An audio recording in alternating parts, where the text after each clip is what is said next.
Justice Yusuf has just granted bail to your clients in this matter. What's your reaction to the ruling, and how comfortable are you with the conditions attached? Yeah, we are very comfortable with this ruling. The judge in his ruling actually went into great jurisprudential dissertation as to factors. I'm surprised that you're addressing the press today. The same press you kick against on the day of arraignment. They didn't see. No. The same press you kick against. I'm surprised that you're addressing it today. It's funny. When you finish, let me address you. Of course you will. It's normal. Longer you have stayed too long in government. It is normal. In fact, you should first speak. I thought you had even spoken. No, I'm not. You speak first. Allow him to speak, sir. Sir, leave him. You're not security. You can see the prosecution can see speak. That kind of lawyer. Actually, the way you behave, and I don't like it. Just talk to me that manner.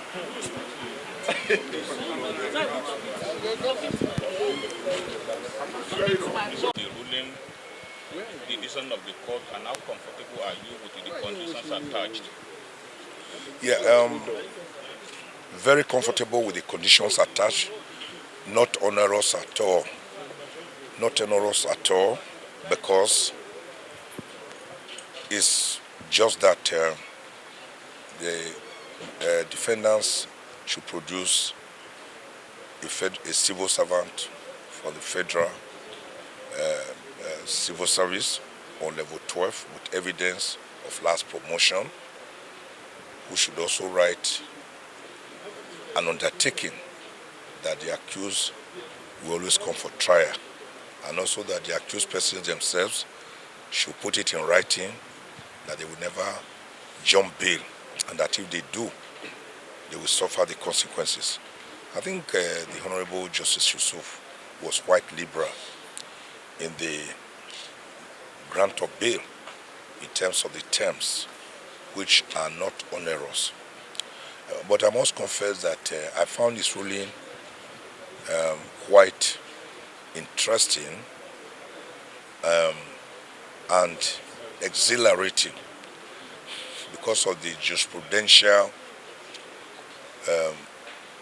excursion into the realm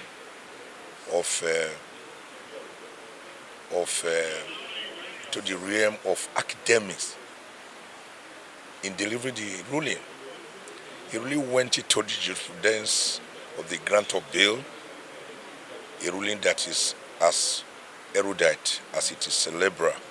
The factors governing bail, the fact that of the most important factors, the appearance of the accused person to stand trial is the hallmark for the grant of bail.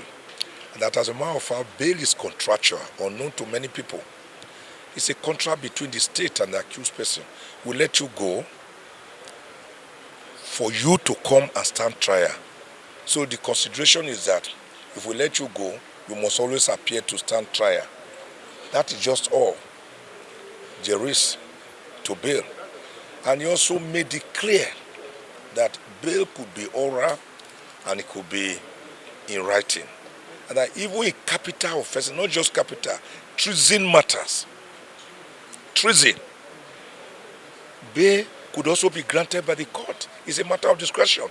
Citing the case of Asari Dokubo and late Chief M.K. Abiola. So I found the cases he cited and his excursion to the realm of jurisprudence in terms of the pith and pin of grant of bail.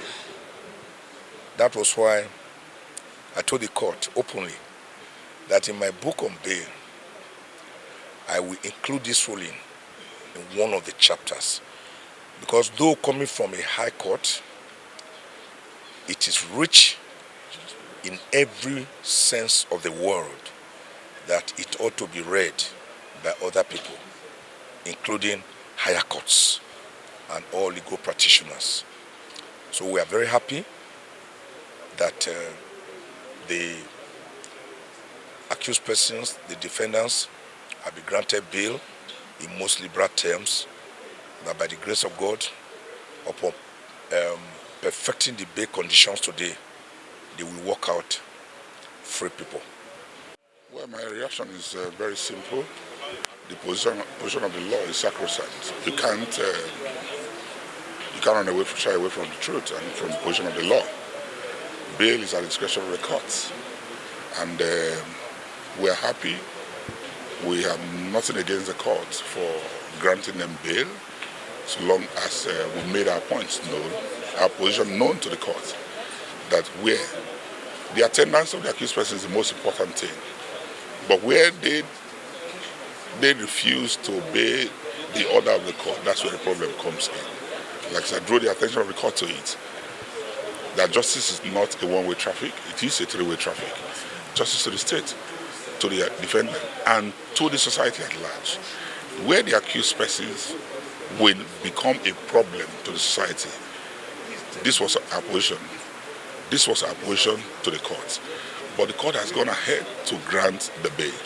We cannot challenge it, we can't question it, because bail is of a necessity at discretion of the court.